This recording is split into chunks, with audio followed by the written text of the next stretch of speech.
Bonjour à vous, moi c'est Can Blaster, donc membre de Club Cheval. Je fais de la musique électronique professionnellement depuis maintenant 8 ans, et puis pour m'amuser depuis à peu près la moitié de ma vie, 15 ans. Aujourd'hui, je vais vous montrer un petit peu, je vais déconstruire un petit peu en fait la musique d'un clip. Ce qui s'est passé, c'est que j'ai rencontré des artistes qui s'appellent Kevin et Maxime, qui m'ont contacté parce qu'ils étaient curieux de collaborer avec moi, de faire une vidéo.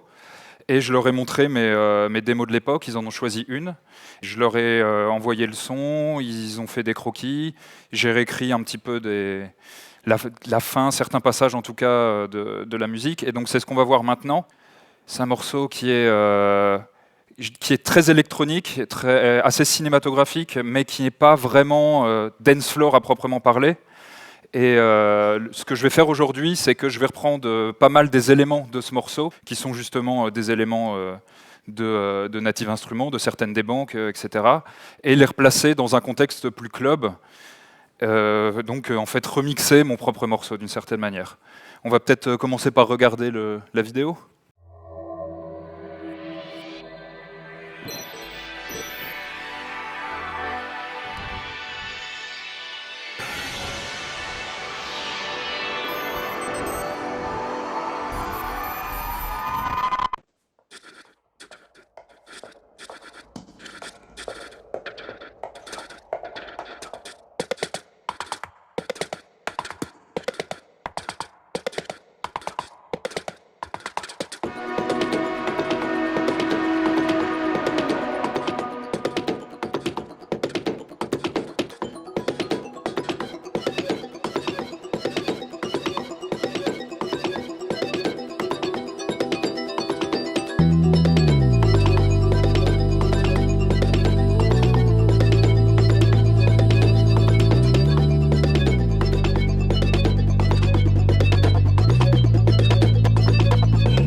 Merci.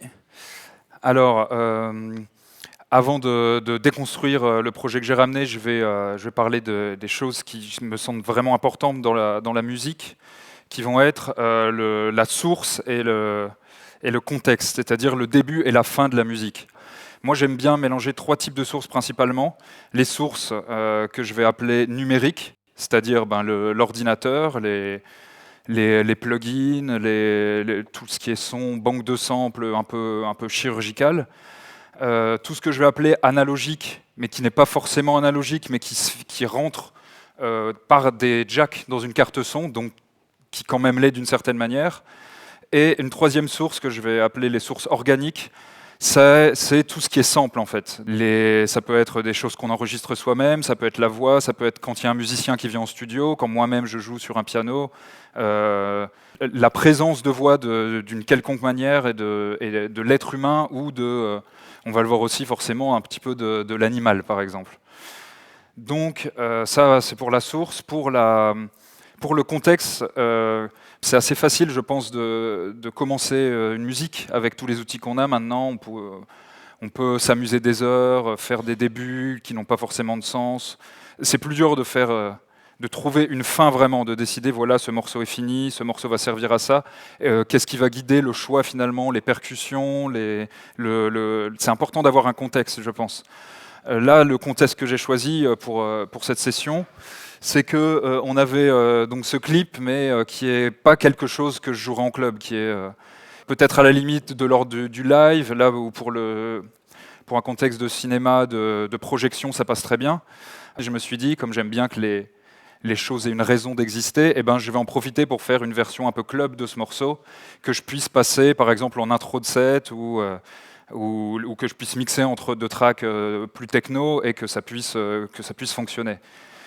Donc voilà, je vais maintenant vous déconstruire un petit peu du coup le projet que j'ai ramené. Alors, la première chose dont j'ai envie de parler, c'est les histoires de chevaux, bien évidemment.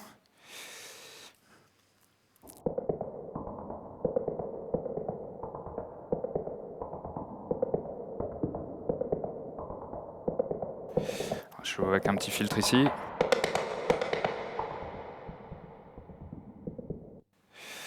Voilà, ces chevaux, donc c'est une source qui est typiquement naturelle, typiquement organique. Et moi, j'aime bien utiliser des sons un petit peu bizarres, des sons d'animaux, les trafiquer aussi. Là, le seul fait d'avoir le filtre, on a une idée de perspective et de reverb.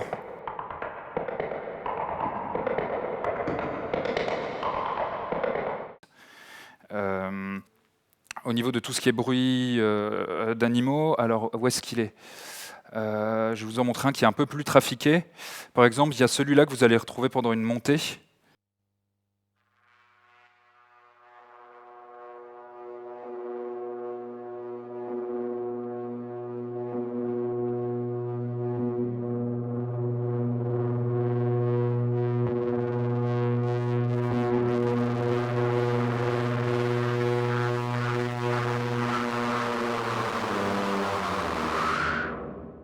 Voilà. Eh bien, il s'agit en fait d'un éléphant. Donc je le remets à pitch normal. Et sans effet.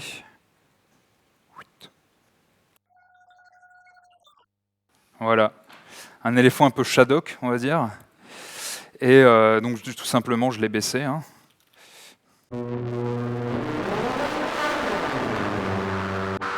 Et ça me permet d'avoir cet effet. Je l'ai saturé là avec le petit driver qui est très bien. Et ça donne cet effet d'une avancée comme ça de la foule que vous avez vu dans les vidéos. Et qui surtout va nous mener vers un gros drop qu'on va entendre tout à l'heure. Ensuite, je vais parler de ceci, qui est un espèce de son de flûte. Donc il y a plusieurs types de façons, je parlais de sources numériques tout à l'heure, il y a plusieurs façons d'émuler le son, plusieurs types d'oscillateurs, etc. Celui-là, c'est ce qu'on appelle la synthèse modale. Ici, donc, c'est possible en fait de modifier vraiment le type du son, par exemple.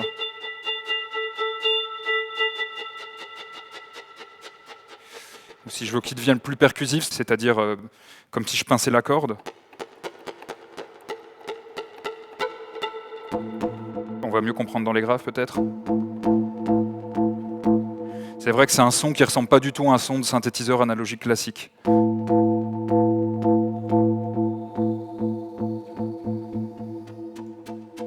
Et là j'ai ce fameux son de flûte donc, que j'utilise dans l'intro, et je vais l'utiliser un petit peu pour varier, pour faire évoluer mon arpège, qui est celui-ci que vous avez déjà entendu.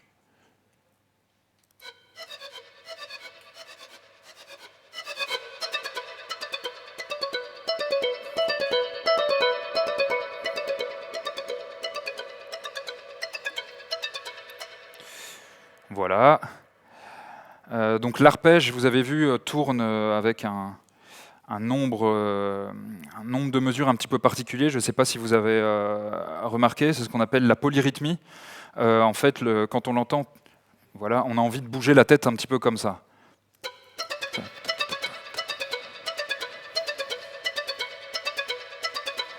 Sauf que moi, c'est un morceau de musique électronique un petit peu rapide, et en fait...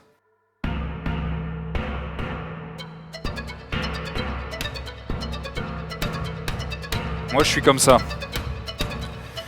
Donc il y a deux tempos qui sont différents et qui se croisent. C'est ça, en fait, pour résumer très simplement, qu'on appelle la polyrythmie. Si, par exemple, il y a beaucoup de morceaux où, en techno, voilà, ça tourne beaucoup. Hein, je pense particulièrement à la techno de Détroit, où ça se fait énormément. Et donc, quand je vais faire rentrer mes percussions, le but, ça va être un petit peu de casser ce côté, cet ancien rythme pour s'habituer au nouveau.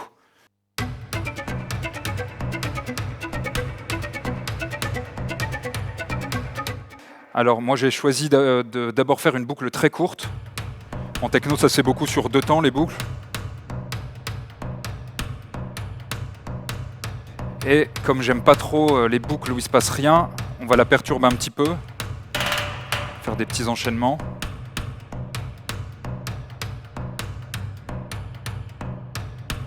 Etc.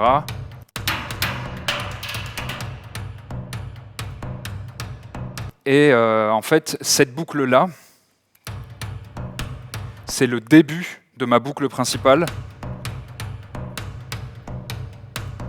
qui est celle qui va être celle de tout mon morceau, donc qui est un tout petit peu plus longue. Donc d'abord l'idée de perturber un tout petit peu la boucle, et après l'idée de la déplier et de donner le vrai rythme. Ensuite, on va rentrer dans quelque chose d'un petit peu plus technique et long à construire. Donc, comme vous le savez sans doute, Native Instruments fait une gamme de banques qui s'appelle les banques Kontakt. Mais en fait, c'est aussi possible de rentrer dans l'éditeur de Kontakt et de faire ses propres banques. Moi, ce que j'ai fait, c'est que je suis allé à une résidence il y a 2 semaines qui s'appelle La Réserve, et il y avait un grenier avec un piano. Il était complètement donc désaccordé ici dans le grenier depuis, je ne sais pas, 2-3 ans.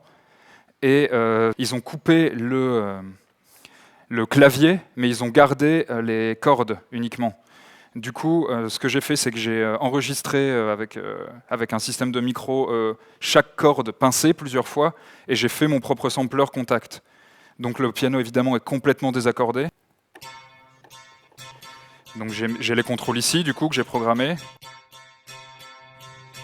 Voilà.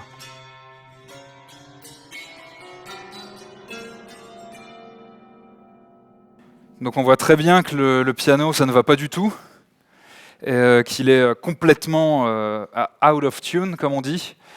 Et en même temps, c'est un petit peu bizarre à l'oreille, et en même temps, c'est...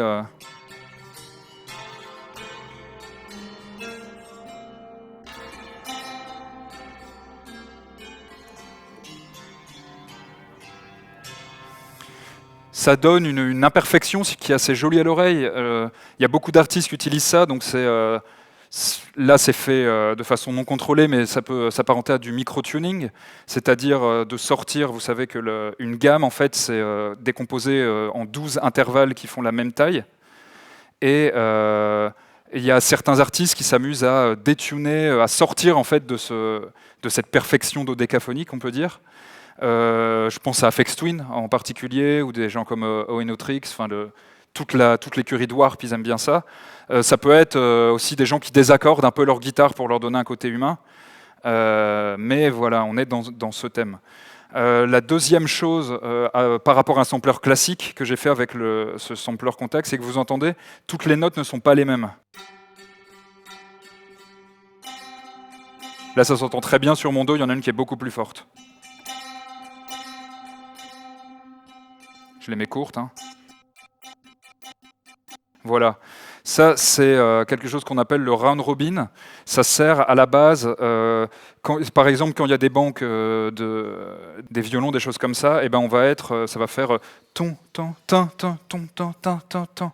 Et ils vont décider, ça c'est mon sample 1, ça c'est le 2, ça c'est le 3, et ça va faire 1, 2, 3, 2, 1, 2, 3. Donc ça va donner des mouvements plus réalistes qui sont séquencés. C'est pas le hasard, c'est un ordre qui est précis. Du coup, moi, ce que je fais, c'est que je mets un arpégiateur sur ma banque, et ça va me permettre d'avoir un son qui vit.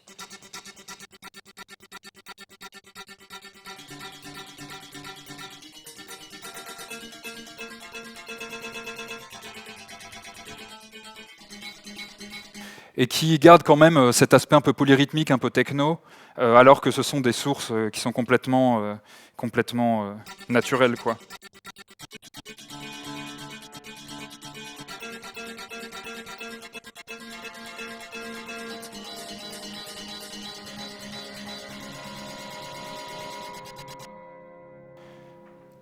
Voilà, pour le piano hanté. Ensuite, alors je passe rapidement, hein, je monte quand même un petit peu. Donc on est dans une zone comme ça, avec un peu tous les éléments dont je vous ai parlé. Quelques percussions qui arrivent. Ensuite, on arrive au premier break.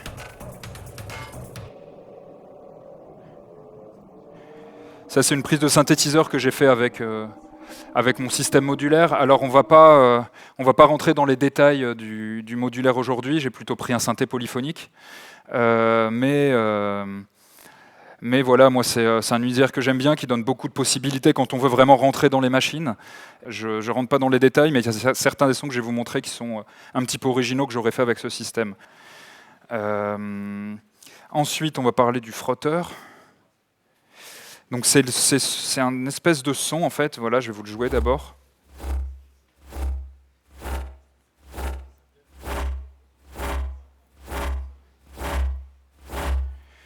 Je le mets avec un pied.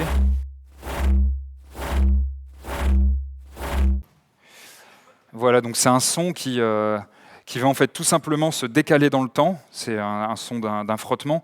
Et l'idée, c'était avec ce frotteur de faire une montée, l'équivalent d'une montée de synthé.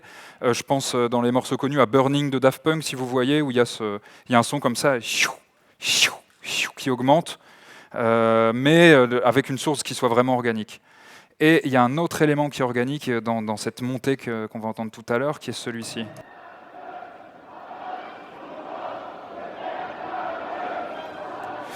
Et donc, j'étais en train de bosser sur cette présentation le mardi, je crois. Et en fait, dans ma rue, il y a ça qui passe. Et donc, je me dis, ce clip, quand même, incroyable, j'ai ces bruits-là, il ne faut pas que je passe à côté de ça. Et donc, j'ai pris un enregistreur, un petit enregistreur, un Zoom H5 que j'utilise personnellement. Et voilà, de ma fenêtre, tout simplement, j'ai capté ce son. Et c'est devenu mon rythme de pied pour la montée, en fait.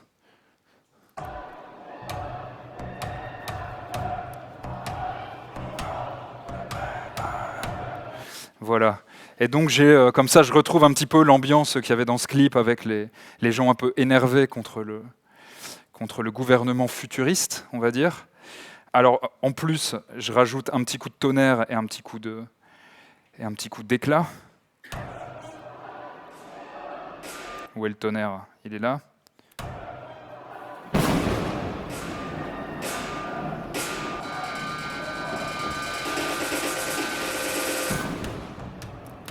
Et c'est parfait avant le drop. On va mettre des petits snares quand même.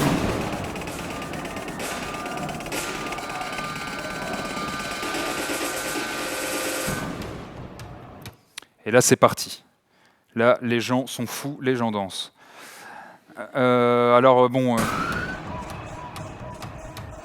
le drop, c'est un drop assez classique, hein, je passe dessus en 2 secondes. Il y a un play comme ça, hop. Ah si, il y a un truc quand même dont je voulais parler, c'est, je vais vous faire écouter comment arrive un petit peu le reste des percussions.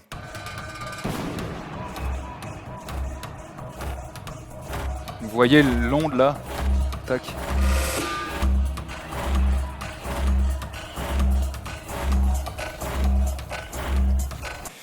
Moi, je fais beaucoup d'automation comme ça. Alors maintenant, c'est merveilleux avec Live, on peut le faire automatiquement. Avant, ça prenait un temps fou. Mais je le faisais quand même à cette époque-là parce que ça appartient à une culture assez particulière. C'est les gens qui mixent en analogique leurs morceaux de musique électronique sur des tables. Le groupe qui m'a le plus marqué en faisant ça, c'est un groupe qui s'appelle Underworld, qui est un énorme groupe de techno électro avec chanteurs, etc. Anglais. Et en fait, quand ils viennent en live, eux, leur scéno, c'est juste, bon, ils ont des ballons, des machins, ils ont une énorme table de je sais pas quoi, 24, 48 pistes, j'imagine, et extrêmement lentement, comme ça, ils amènent leurs éléments. Et du coup, on sent vraiment le synthé qui arrive petit à petit, ou le pied qui arrive petit à petit et qui commence à envahir l'espace, etc. Un de leurs gros morceaux, à part le morceau qui était dans la BO de Trainspotting, qui est très connu, s'appelle Rez, et il est un peu basé sur ça. Il y a tout le synthé au début, et toutes les percussions arrivent un petit peu au fur et à mesure, jusqu'à ce qu'il y ait le drop, et que ça explose. Et j'aime bien cette idée d'alterner en tout cas, qu'il y ait des à-coups, hein, parce qu'il y a quand même... il y a quand même des choses très violentes qui se passent au niveau des snares.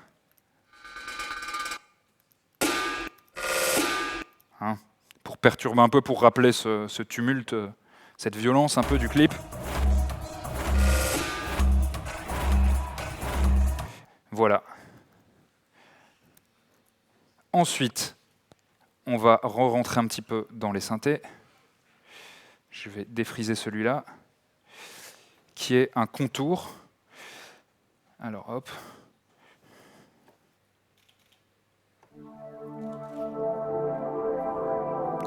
On va se mettre après le filtre pour l'entendre mieux.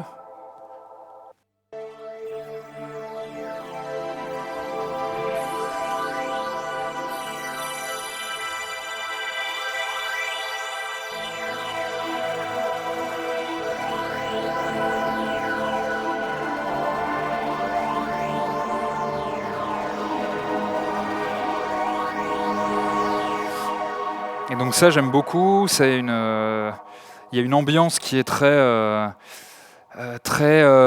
90, très PlayStation, Sega Saturn, les vieux racks, début de la techno, très détroit, très japonais aussi, etc.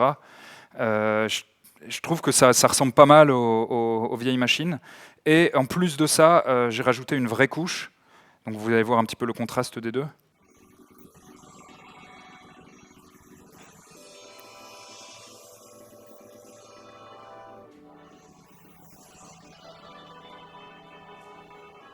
Donc les deux ensemble.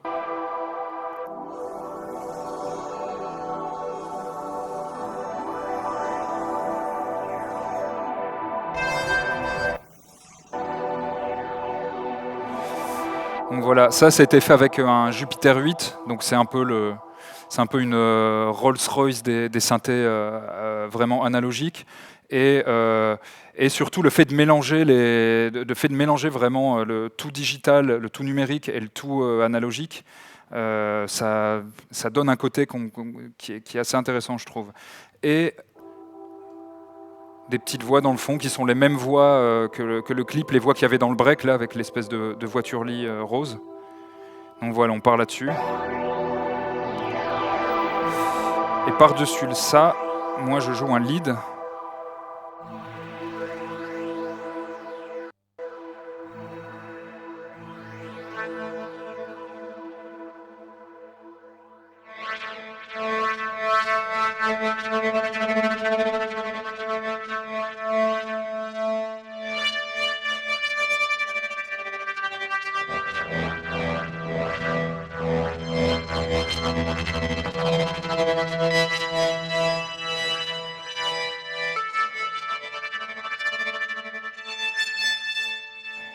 Et ce que je voulais vous montrer en particulier dans ce lead, bon, c'est un réacteur, hein, c'est qui est ce que j'utilise beaucoup moi, mais il a par-dessus lui un CV Tools, qui est une nouvelle fonctionnalité d'Ableton, et il gère le contrôle du son.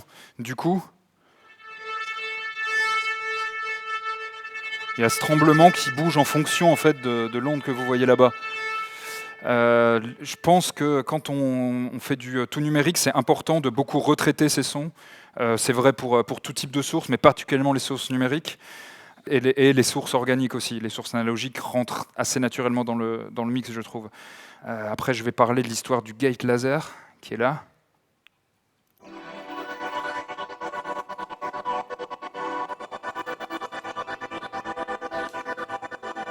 Donc là, j'ai mes lasers, qui sont les mêmes que dans le clip quand il y a les strobes. Et en fait, à chaque fois qu'il y a un laser qui tape le synthé va démarrer très légèrement et se taire juste après. Ici.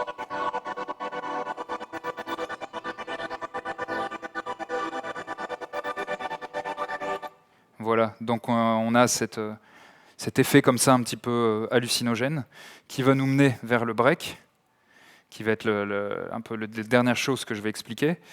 Il y a un truc quand même dont je dois parler concernant ça que j'aime beaucoup, c'est parce que moi je suis un mec un peu de la collaboration, j'aime bien travailler avec beaucoup de gens et du coup j'aime bien quand beaucoup de gens travaillent les uns avec les autres, particulièrement dans les marques.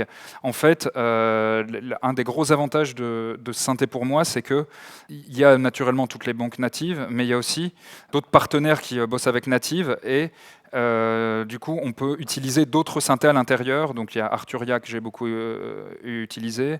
Il y a le Diva. Moi, je vais utiliser le Legend ici. Et en fait, le gros avantage quand on browse les presets, c'est que déjà, tout est pré-mappé si les gens ont bien fait leur travail. Et du coup, bah là, j'ai déjà mon cut-off, tous mes trucs, hop, direct en allumant le son. Et du coup, on peut browser dans les banques et très rapidement tester, regarder, ne pas s'en tenir au son de base, mais un peu plus développé, regarder où mène le son. Et donc moi je voulais vous parler de cet enregistrement-là.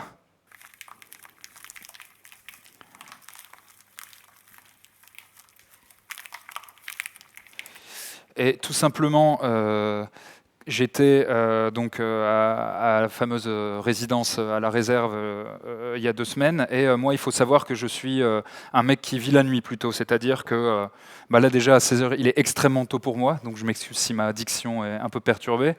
Je rentre en studio à partir de 20h tous les soirs, et je finis en fonction de l'heure. Hier j'ai fini vers 6h30 par exemple, vu que je voulais un peu préparer la fin avec le synthé.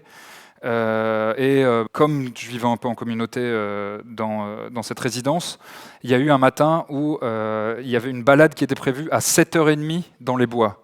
Alors autant vous dire que moi j'étais pas très game au départ, j'étais pas hyper chaud d'y aller. Et il se trouve que je me suis motivé, je me suis réveillé, enfin je sais pas pourquoi, il y a une ambiance, etc. J'étais réveillé ce matin-là. Et j'ai pris le Zoom, on a été dans les bois, et il y a un moment où donc on passait un peu dans les champs de maïs, etc. Et il y a eu des glands qui étaient par terre. Et il y a une copine qui s'est retournée et qui m'a dit hey, tu veux pas enregistrer là les glands, le bruit des glands et tout. Et donc je me suis retrouvé avec 6 ou 7 personnes qui se baladent autour de moi comme ça, à marcher sur les glands et en enregistrant. Et ça m'a fait penser à un son que j'avais fait avec mon modulaire en fait auparavant, qui était celui-là. Et que je trouvais justement un peu trop statique, vu que c'est une boucle. Et du coup, ce que j'ai fait alors, j'ai fait en sorte de les faire se ressembler un petit peu plus, le son de base est comme ça. Donc voilà, hop. On les met un petit peu dans les mêmes bandes de fréquences. Et du coup, ça crée du relief. On va entendre particulièrement là, surtout si j'allume. Et ça va faire un peu de bruit comme ça, un peu de texture dans le fond, un peu magique comme ça. Et pour la toute fin, alors au début, voilà, vu qu'on était dans notre thématique de faire un un morceau pour passer en live, pour le Rex, etc. J'avais fait un deuxième drop qui ressemblait un peu au premier, qui était un peu techno. Mais là, comme je suis devant vous et qu'il faut faire des choses un petit peu intéressantes, je me suis dit, je vais ramener ce synthétiseur et puis je vais jouer avec. Et puis, on va passer justement en transition, quoi, d'un environnement plus club, dans ma tête en tout cas, à un environnement plus live. Alors, je vais bien configurer correctement. Voilà, c'est parti. Le truc. Et puis, on va se faire le morceau, quoi. Alors, on peut mettre le son un petit peu fort, hein, du coup, pour ce moment-là, voilà. Allez.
Merci à vous, hein.